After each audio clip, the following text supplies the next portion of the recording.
எல்லாருக்கும் நமஸ்காரம். இன்னைக்கு அமல்நாத பிரான் திருப்பாணாவுடைய அமல்நாத பிரான் பாடல்களில் 8வது பாட்டை சொல்கிறேன், கேட்டுங்கோ. பரியனாகி வந்த அவுணன் உடல் கீண்ட அமரர் கரிய ஆதிபிரான் அரங்கத்தமலன் முகத்து கரியவாகி புடை பறந்து மிளிர்ந்து செவ்வரி ஓடி நின் அப்பெரியவாய கண்கள் என்னை பேதமை செய்தனவே. பேதமைனா பைத்தியம் பிடிக்க வச்சிருக்குன்னு அர்த்தம். அதான் பாட்டு தான். இந்த பாட்டுக்கு அர்த்தத்தை பார்ப்போம். என்னது? பரியனாகி வந்த இல்லையா? பரியனாகி வந்த பரியன்னா இந்த இடத்துல சதை போட்டு ஹெவியா இருக்கணும் ஆளு, பலசாலின்னு அர்த்தம். பலசாலி அதான் அதிக உடம்புல அதிக சதை போட்ட நல்ல ஜெய்யாண்டிக்கா இருக்கிற ஆளு. அதான் பரியனாகி வந்த அவுணன்னா அசுரன் அர்த்தம். அசுரன் எப்படி? அசுரன்ற வார்த்தை வந்து தமிழ் வார்த்தை கிடையாது, அது வந்து சான்ஸ்கிரிட் வேர்டு. அதை வந்து தமிழில் மாற்றும் போது அவுணன்னு மாற்றிருக்காரு இவர். அதான் அவுணன்னா அசுரன் யாருன்னா யாரை சொல்றாங்கன்னா இரண்யன். அவுணன் உடல் கீண்டன்றதை வச்சுதான் நம்ம இரண்யன்றதை முடிவு பண்ணணும். உடல் கீண்ட உடம்ப கிழிச்சது அவனு தானே, அதனால நம்ம இதை பார்த்து தான் அதை முடிவு பண்ணணும். அசுரன் முதல்ல 19 சொல்லிட்டார். அந்த அசுரன் யாருன்றதை அடுத்து சொல்ற விஷயங்கள்ல தெரியும் நமக்கு. அவுணன் உடல் கீழ்றதுன்னா உடலை வந்து கீழ்றதுன்னா சும்மா சாதாரணமா கீழ்ச்சி தூக்கி போடுறது, ஒரு கஷ்டமே இல்லாத. கீழ்றதுன்னா சும்மா கீறி போடுறதுன்னு வாங்க பாருங்க. வெட்டுறது வேற, கீறது வேற இருக்கு இல்லையா? அது மாதிரி ரொம்ப சாதாரணமா வாயத்தை பிடிச்சி டக்குனு கீழ்ச்சிட்டான். அதுதான் சொல்றேன், ஒரு கஷ்டமே இல்லாத, ஒரு எஃபோர்ட் ஸ்ட்ரெயின்லாம் போடாத, ரொம்ப சுலபமா கீழ்த்த கேண்டா அமரருக்கு. அமரர்னா தேவர்கள்னா நித்திய சூரியர்களுக்கு அமரருக்கு அரிய ஆதிபிரான். அமரருக்கு அரியன்னா அவங்களால கூட பார்க்க முடியாது, அவங்களால கூட பார்க்கறது கஷ்டமா இருக்கும், அவங்களுக்கே பார்க்கறதுக்கு அரியவர் அப்படின்னு அர்த்தம். அமரர்னா தேவர்கள். மரர்னா மறிக்கக்கூடியவர்கள். மரர்னா மறிக்கக்கூடியவர்கள், செத்து போகக்கூடியவங்க. மறிக்கக்கூடியவர்கள் மரர், எல்லாமே சான்ஸ்கிரிட் வேர்டு தான். மறிக்கக்கூடியவர்கள் மரர்னா மனிதர்கள். அமரர்கள்னா மறித்தல் இல்லாதவர்கள், அதனாலதான் அமரர்கள்ன்றது. அரங்க தமிழன் அமரருக்கு அரிய வாகிப்பிரான் இல்லையா?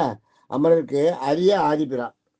அரியன்னா தேவர்களுக்கு கிட்ட வர முடியாத, அரிய கிட்ட வர இயலாத ஆதிபிரான்னா பிரகலாதன் துன்பத்துக்கு முன்னமே சென்று காத்தவன் அர்த்தம். இந்த இடத்துல அமரருக்கு அரிய ஆதிபிரான்னா பிரகலாதன் கஷ்டத்தை ஆரம்பிக்கிறதுக்கு முன்னாடியே போய் காத்துறான். மற்றவன் பிரகலாதன் கூப்பிடவே இல்லை. பிரகலாதன் சொன்னதே எங்க இருப்பார்னு அவன் கேட்டப்ப இந்த தூண்ல இருப்பார், தும்பில் இருப்பார் சொன்னார். வருவார் பிரகலாதன் தெரியும். பெருமாளே நீ இந்த தூண்ல இருந்து வா, நரசிம்மா நீ இந்த தூண்ல இருந்து வான்னு சொல்லவே இல்லை. தூண்ல இருப்பாரு, இதுலயும் இருப்பாரு. அவன் தான் போய் மெனக்கெட்டு போய் இதுல இருக்கா நான் பாக்குறேன் பாருன்னு உடைக்கிறான் தூணை. அது தெரிஞ்சுக்கோ. அதனால இது வந்து பிரகலாதனுக்கு பெருமாள் கூப்பிட்டு வரல, அவராகவே வந்தார். பிரகலாதன் படுற கஷ்டத்தை பார்த்துட்டு அவராகவே வந்தார். அதான் பிரகலாதன் தென்பத்துக்கு முன்னாடியே சென்று அப்போ ஒவ்வொருத்தரமும் பிரகலாதனை வந்து கஷ்டப்படுத்தும் போதெல்லாம் அந்த கஷ்டம் அவனை ரீச் ஆகிறதுக்கு முன்னாடியே போய் அவனை காப்பாத்துறாரு. தூக்கி மலையிலேருந்து கீழே போடும்போது அவன் தரையை தொடறதுக்கு முன்னாடி அவனை தாங்கி மெதுவாக கீழே விட்டுறாரு. கல்லில் கட்டி தூக்கி போடுறா.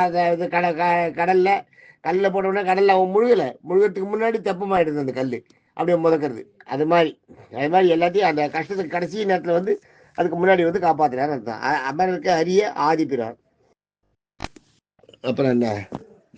அரங்க தமலன் முகத்து. அரங்கத்துன்னா ஸ்ரீரங்கத்து.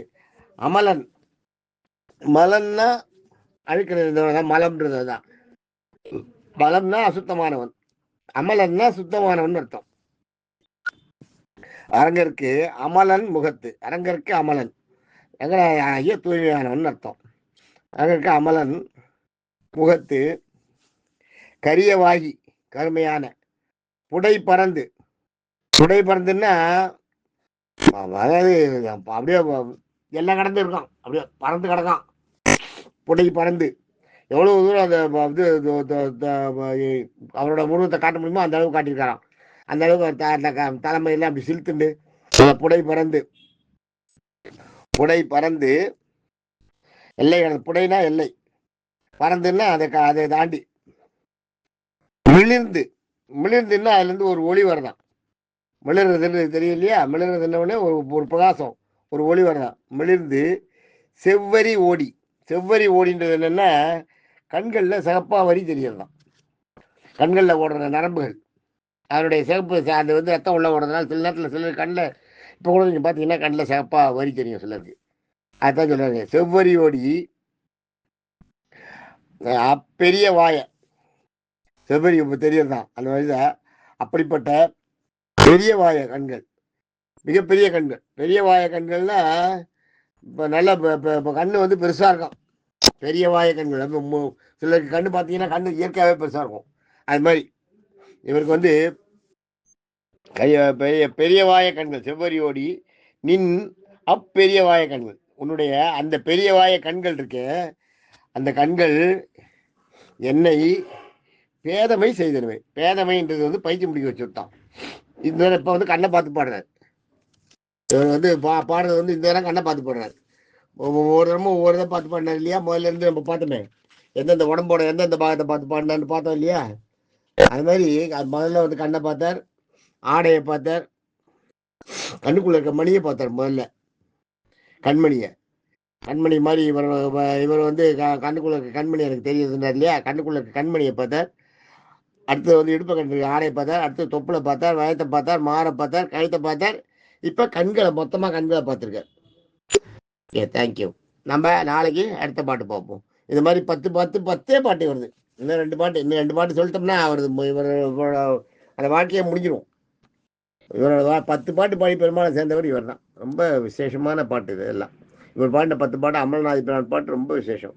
தேங்க்யூ.